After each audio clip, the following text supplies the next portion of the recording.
¿Qué tal, amigos de Custodias? Espero que estén bien. Bueno, en este capítulo, el capítulo 7 o episodio 7, como quieran llamarlo, lo hemos adelantado, ya que esto tendría que venir la semana siguiente, no el próximo viernes, porque son cada 15 días la custodia, pero en este caso, por razones de Semana Santa, bueno, en fin, no voy a poder grabarlo. Y en realidad preferí adelantarlo en este caso excepcional, ya que generalmente lo hago cada 15 días estos capítulos de Lima Nostálgica. Entonces empezaremos con un espacio que de hecho que todos lo recuerdan, que se llama la tienda Hogar en Paseo de la República. A ver, hubo una época en que recorrer Lima tenía una parada casi obligatoria.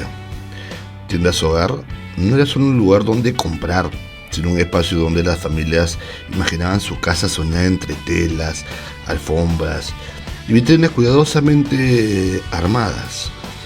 Todo había comenzado mucho antes, el 13 de junio de 1959, en una esquina discreta de los jirones Callao y Camaná, cuando abrió sus puertas como una tienda de decoración, sin sospechar que con el tiempo se convertiría en un símbolo entrañable del comercio peruano. Con los años, Hogar creció junto con la ciudad.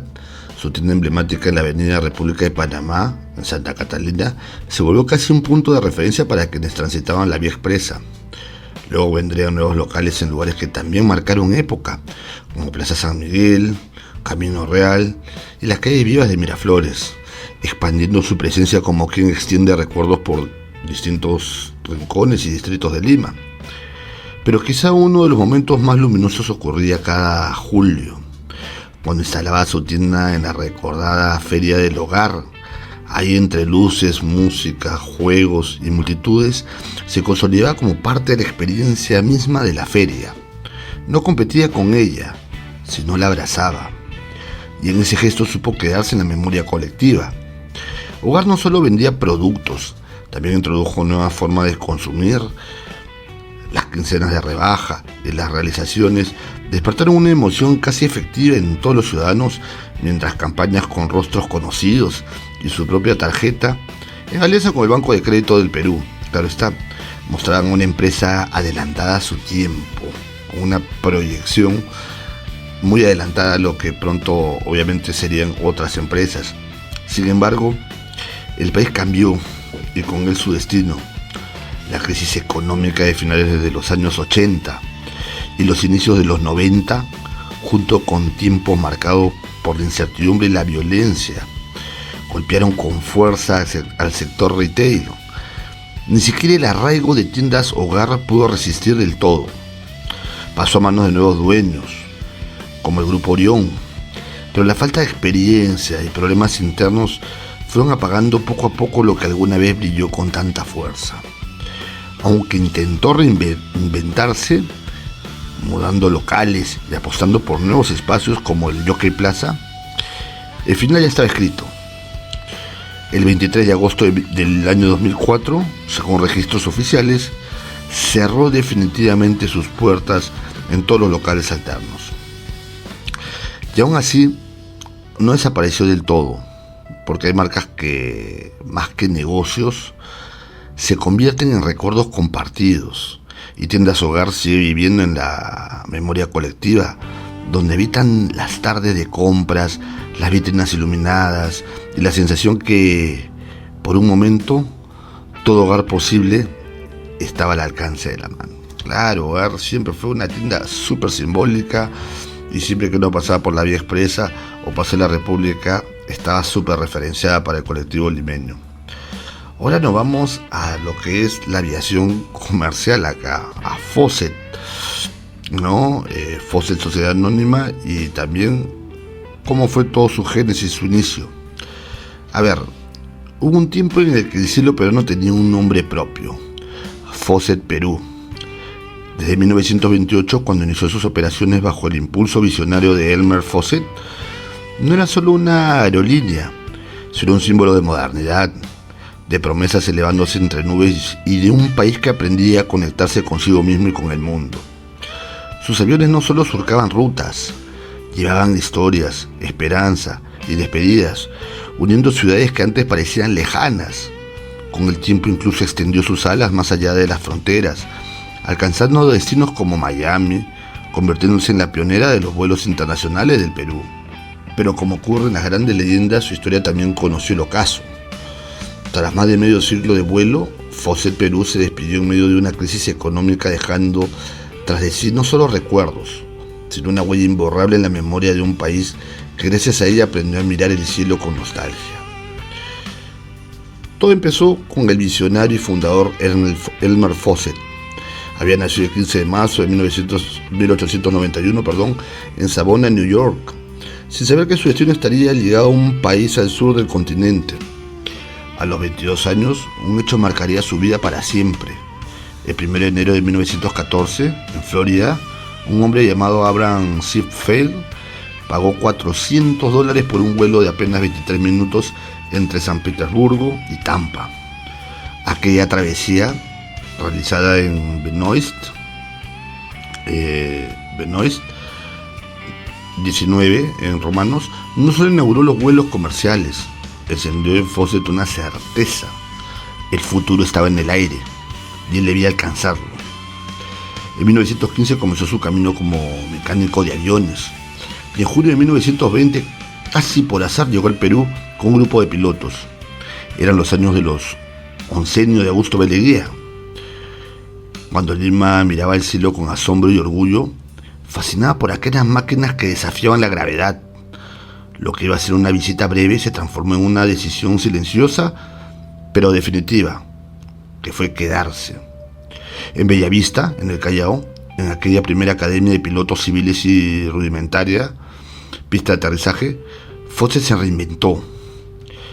En mayo de 1921 obtuvo su licencia como piloto peruano y ese mismo mes, a los 30 años, realizó su primer vuelo en solitario. Desde entonces el cielo peruano empezó a reconocerlo. No era un temerario, pero sí un hombre decidido y tenaz. En octubre de 1922 voló de Lima a Iquitos, en un biplano que parecía no pertenecer a la selva que lo esperaba. Aquel viaje fue más que una hazaña, fue una promesa de conexión entre mundos que hasta entonces vivían separados, distanciados. Le decían Slim, y bajo ese apodo se escondía no solo un piloto hábil, sino un visionario. Soñó con una empresa aérea propia, convencido de que el Perú necesitaba alas. Así pues, nació Fawcett S.A., cuyo primer vuelo entre Lima y Chiclayo se realizó el 16 de septiembre de 1928. Pero ese día no fue planeado como un acto histórico, fue la urgencia la que lo hizo posible. Un general debía llegar a Olmos y el avión despegó a las 7:40 de la mañana, cargando también un símbolo silencioso de progreso, ejemplares del comercio que surcaban el aire por primera vez. Ese vuelo fue el inicio de algo mayor. Con los años la compañía crecería hasta transportar miles de pasajeros, mientras Fawcett, incansable, impulsaba una industria inexistente hasta ese entonces. Construyó, enseñó, arriesgó. Fue reconocido por Óscar R. Benavides con la Gran Cruz de Aviación en 1935 y la Orden del Sol del Perú en 1937, honores que parecían pequeños frente a la magnitud de su legado. También fue testigo de cómo el Perú aprendía a volar. Estuvo presente en la inauguración del aeropuerto de Limatambo el 3 de noviembre de 1935 y años después, el 23 de septiembre de 1948, vería consolidarse ese sueño en un terminal moderno durante el gobierno de José Luis Bustamante Rivero. Más adelante, cuando el país pensaba en el aeropuerto definitivo, coincidió que el Callao sería el lugar indicado, donde más tarde surgiría el aeropuerto internacional Jorge Chávez. Pero el tiempo como el vuelo no se detiene. Tras 32 años de trabajo inalcanzable, Fawcett partió el 10 de abril de 1960. Víctima de un derrame cerebral, aquel 10 de abril de 1960, el Perú amaneció distinto. La noticia de la muerte de Elmer Fawcett corrió como un susurro triste entre las calles, aeródromos y cielos que alguna vez lo vieron despegar. Mientras el país intentaba comprender su ausencia, La memoria comenzó a poblarse de imágenes, motores rugiendo al alba, pistas de tierra y un hombre que había llegado desde lejos para quedarse para siempre. Su ausencia no dejó un vacío, sino una estela. Ese mismo año, mientras el aeropuerto comenzaba su traslado, su legado tomaba nuevas formas. La Fundación Elmer J. Fawcett apoyando a jóvenes soñadores, y más adelante, el 15 de septiembre de 1962, una avenida llevaría su nombre, conectando la ciudad con el cielo. La historia no terminó con él. Su compañía siguió volando durante décadas, atravesando triunfos y tragedias, hasta 1997, cuando finalmente descendió para siempre, un año después de un doloroso accidente en Arequipa. Y, sin embargo, cada avión que despega en el Perú lleva algo de aquel hombre que un día miró al cielo y decidió que ese sería su lugar, porque hay vidas que no se miden en años, sino en horizontes abiertos, y la Elmer Fawcett fue, sin duda, una de ellas. Totalmente, ¿no? Un visionario, y como todo emprendedor, empieza con tenacidad y empezó desde la reparación de aviones hasta volverse un piloto y luego un empresario. Increíble historia, está para extenderla más. Y ahora hablaremos de algo emblemático, ¿no? Que es la arteria que comunica a todo el país, que es la Vía Expresa, o como se llama, el Zanjón. Hay obras que no solo transforman ciudades, sino también la forma en que sus habitantes recuerdan el paso del tiempo. La Vía Expresa del Paseo de la República es una de ellas. Hoy, atrapada entre el vértigo del tráfico y la rutina diaria, parece eterna, pero hubo un momento en que no era más que una idea audaz, casi improbable, dibujada sobre una Lima que aún respiraba a otro ritmo. Corrida en los años 60, y bajo la mirada firme de Luis Bedoya Reyes, la ciudad comenzaba a pensarse en grande. Inspirado en el proyecto del arquitecto Ernesto Aramburu, aquel trazo que seguía la antigua ruta del ferrocarril Lima-Chorrillos, una línea que llevaba más de un siglo uniendo historias silenciosas, empezó a despertar. No fue fácil. Las críticas caían con fuerza. Decían que dividiría la ciudad, que era un capricho innecesario, que Lima no estaba lista. Pero a veces las ciudades crecen precisamente cuando alguien decide no escuchar el miedo. El 1 de julio de 1967, cuando se inauguró el primer tramo, Lima se detuvo por un instante para mirarse a sí misma. Hubo un pasacalle, autos avanzando donde antes no había más que polvo, tierra, expectativa e incertidumbre, y en el vehículo central, el presidente Fernando Belaúnde Terry junto a Bedoya Reyes, recorriendo esa herida abierta en la tierra que prometía convertirse en arteria vital que unifique muchos distritos de Lima, desde el Estadio Nacional hasta Barranco. La vida comenzaba a latir como un corazón nuevo. Pero detrás de ese momento había una historia casi novelesca, porque antes de la maquinaria, antes del concreto, hubo incertidumbre, no había dinero, solo la idea. Y fue al azar, o tal vez la obstinación, el que abrió puertas inesperadas, viajes lejanos, conversaciones en salas ajenas, encuentros improbables en San Francisco y más allá, hasta Taiwán y Tokio, donde intereses políticos globales terminaron cruzándose en el destino de Lima. Así, casi como un acto de fe, se consiguió el financiamiento inicial que permitiría empezar una obra que muchos creían imposible. La construcción fue monumental. La ciudad vio cómo se abría una profunda zanja en su cuerpo, removiendo más de 1 millón de metros cúbicos de la tierra, levantando puentes, tendiendo acero y cemento en cantidades que parecían desproporcionados para la Lima de ese entonces. Durante meses el paisaje fue de polvo, ruido y transformación. Y sin embargo, en medio de ese caos ya se intuía el orden del futuro. Para 1969, poco antes de que terminara la gestión de Bedoya Reyes, nuevas estructuras como los puentes de las avenidas Primavera y Ricardo Palma se alzaban como símbolo de continuidad.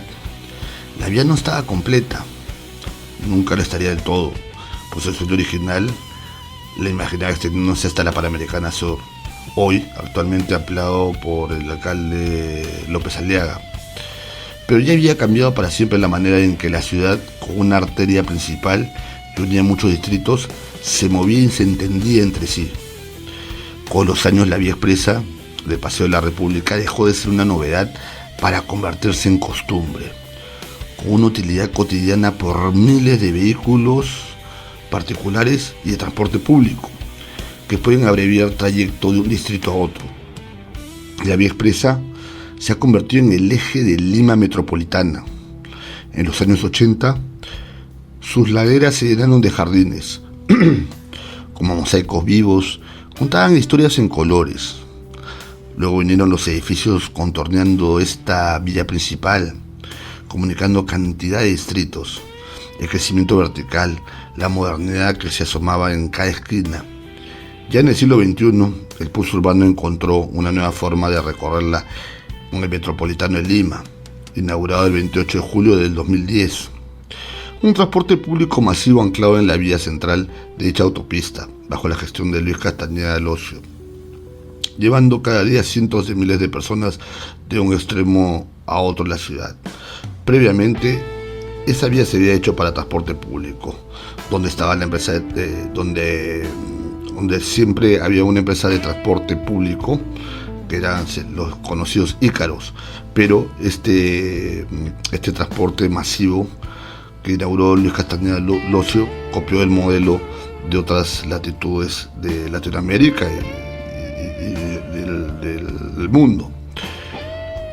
Hoy quienes la recorren difícilmente piensan en todo lo que costó abrir ese camino, pero en cada tramo, en cada puente, en cada curva permanece la huella de una Lima que se atrevió a imaginarse distinta, en unificarse, comunicarse, integrarse del todo. Eran sueños de Bedoya Reyes, una ciudad que entre dudas, tensiones, políticas y sueños compartidos decidió abrir paso hacia el futuro. Porque hay caminos que no solo conectan distritos, sino generaciones enteras. Y la vía expresa del Paseo de la República sigue ahí, como un recuerdo en movimiento, llevando consigo no solo vehículos, sino también la memoria de todo lo que Lima fue y de todo lo que aún está por verse o puede ser. Totalmente, ¿no? La vía expresa es la columna vertebral de Lima metropolitana, ¿no? Es lo que unifica todo. Y en realidad, como explicaba en la docuhistoria, ¿no?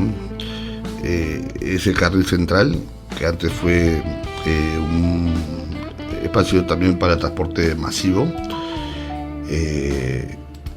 luego Castañeda del Ocio, vamos a decir, que lo modernizó, amplió la capacidad para que se transporte más gente en un transporte público.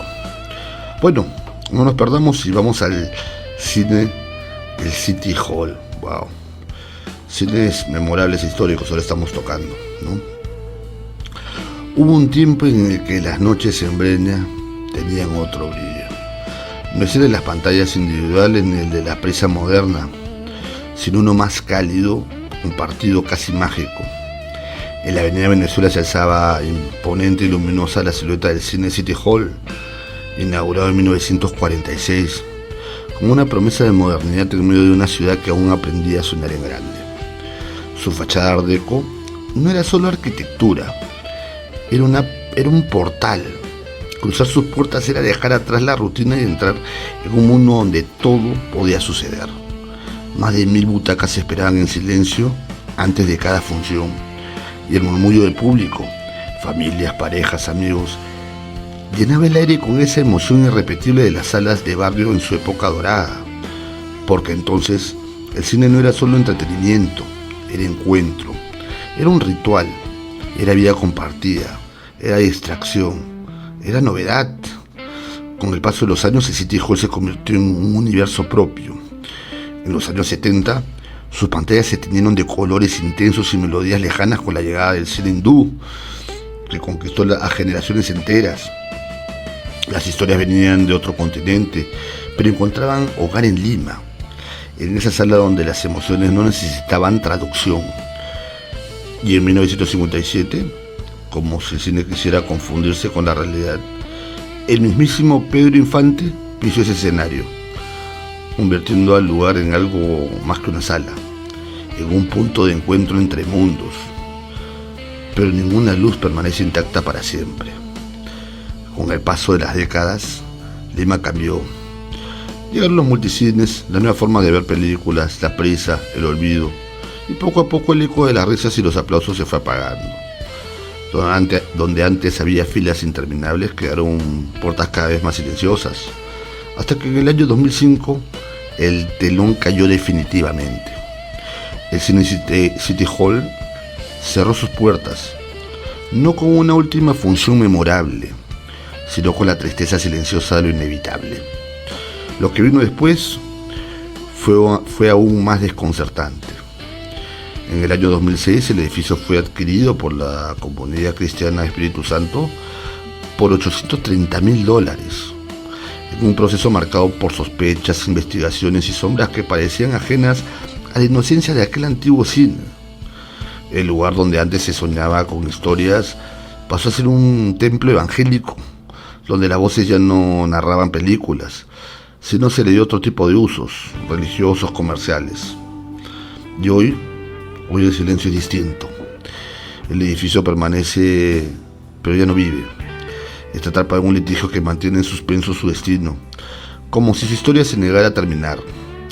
Sus muros, que alguna vez vibraron con aplausos y música, guardan ahora un eco lejano, casi fantasmal, de lo que fueron. Porque el City Hall no fue solo un cine, fue testigo de una época en la que la ciudad se reunía en la oscuridad para imaginar, para emocionarse, para sentirse menos sola. Fue parte de una Lima que ya no existe, pero que sobrevive en la memoria de quienes alguna vez se sentaron frente a su pantalla. Y tal vez, si uno pasa por ahí en silencio, aún puede imaginarlo. Las luces encendiéndose, el telón abriéndose lentamente y la ciudad, por un instante, volviendo a creer en la magia del cine. Totalmente. De los primeros y novedosos cines, o sea, de vanguardia para aquella época. Y continuando con los cines, vamos al Cine Tacna. A ver, hubo un tiempo justamente en el que Lima se vestía de noche para ir al cine. Y en ese ritual elegante, ningún lugar brillaba más que el cine Paramount Tacna. En los años 50, usar sus puertas no solo era asistir a una función, era entrar en el corazón mismo de la modernidad, en un espacio donde la ciudad se sentía por un instante a la altura del mundo. Se alzaba majestuoso en la avenida Tacna. Desde afuera se veía una edificación que estaba integrada en otra mayor de 10 pisos. No era una obligación ingresar legal al Paramount Tacna, pero la gente iba con elegancia. El diseño del edificio y cine de Tacna estuvo a cargo del arquitecto Alejandro Alba Manfredi, teniendo como consultores para el cine a los arquitectos Schlanger, Hoffri, Reisner y Urban, con 10 pisos de altura y con las características del racionalismo moderno que llegaba a Lima por aquellos años. Fue diseñada para usos de vivienda y comercio. Está ubicado en aquella que alguna vez fue la modesta calle Huevo, un símbolo de progreso y sofisticación. Inaugurado en 1948, su sala rosada los 2.000 asientos en una inmensidad que se repartían entre platea mezzanine y platea alta, como si cada nivel ofreciera una perspectiva distinta de un mismo sueño. Y es que el Paramount Tacna no era solo un cine, era un espectáculo antes de que la película comenzara. Las puertas de bronce se abrían como un umbral solemne, los mármoles reflejaban una elegancia casi teatral, y el público, sin obligación, pero con devoción, acudía vestido con una dignidad que hoy parece muy lejano. Llegaban desde distintos rincones de la ciudad, algunos en tranvía desde Miraflores o San Isidro, como si el trayecto fuera parte del rito, porque ir al Paramount era en esencia estar de moda y pertenecer a una clase social alta o media alta. En su pantalla desfilaron historias que marcaron generaciones. Ahí se estrenó Los 10 Mandamientos con Charlton Heston, en funciones que podían durar hasta 4 horas ininterrumpidas. En algunos casos, de acuerdo a la película, había una interrupción, apenas por un breve intermedio que permitía respirar antes de volver a la magia. Y en sus butacas cómodas, bajo un sonido impecable, el público se dejaba llevar, olvidando por un instante el mundo exterior. Pero el Paramount Tacna también fue testigo de los cambios del país. Mientras en sus salas se escuchaban boleros en matinés familiares durante los años 60, y comenzaban a proyectarse películas peruanas como las de Armando Robles Godoy. Afuera la ciudad cambiaba, como aquel personaje de Mario Vargas Llosa que miraba la avenida Tacna preguntándose en qué momento se había jodido el Perú. El cine, sin saberlo, empezaba también a hacerse esa misma pregunta. La decadencia llegó sin anunciarse, como suelen llegar las pérdidas más profundas. En los años 80, el video comenzó a opacarse. Las nuevas formas de entretenimiento, la transformación urbana, el descuido total. Se intentó resistir. Funciones de cine hindú, nuevas propuestas, incluso decisiones desesperadas para revivir el Paramount Tacna. Pero ya no era lo mismo. El público que alguna vez llenó sus salas empezó a desaparecer, llevándose consigo el alma del lugar. Y así, en el año 2006 el telón cayó definitivamente. Hoy, el cine de Paramount Tacna permanece en pie, pero apenas. Sus muros, ennegrecidos por la polución y el smog, ya no reflejan elegancia sino abandono, descuido, olvido. Donde antes hubo aplausos, ahora hay silencio. Donde hubo historias, quedan ruinas. El espacio se ve deprimente. Dicho sea de paso, el espacio que alguna vez acogió una Lima soñadora es hoy refugio de sombras, de vidas rotas que se esconden entre escombros. Y sin embargo, algo persiste. Porque aunque ya no proyecte películas ni magia imaginaria, el Paramount Tacna sigue proyectando recuerdos. En la memoria de quienes lo vivieron, aún brillan sus luces, aún resuenan sus aplausos, aún se siente ese instante en el que la pantalla se iluminaba y todo parecía posible. Porque hay lugares que no mueren del todo cuando cierran, sino cuando se olvidan. Y el Paramount Tacna, aun querido por bastante tiempo, sigue mirando la avenida, como esperando tal vez que algún día alguien vuelva a encender la función y lo reviva del todo. Totalmente. Bueno, esperemos que te haya gustado esta docuhistoria o esta Lima nostálgica del capítulo 7. Y quiero escuchar tus comentarios, ya sabes que yo respondo inmediatamente. Ahí dejo el código QR si quieres colaborar. Me gustaría obviamente que lo compartan, obviamente deja tu like, pero sobre todo que comenten, porque me gustaría, siempre hago un análisis de qué podía llegar a tocar a distintas generaciones. Obviamente es una Lima nostálgica, es para un público que hemos visto una Lima más de antaño o de los 90, 80, 70, porque en ese aspecto sí voy regulando los años para que sea un público plural. Esperemos que te haya gustado, fuerte abrazo, y ya de acá regularizaremos a 15 días cada Lima nostálgica. Espero que te guste, gracias, compártelo, colabora y chao, gracias.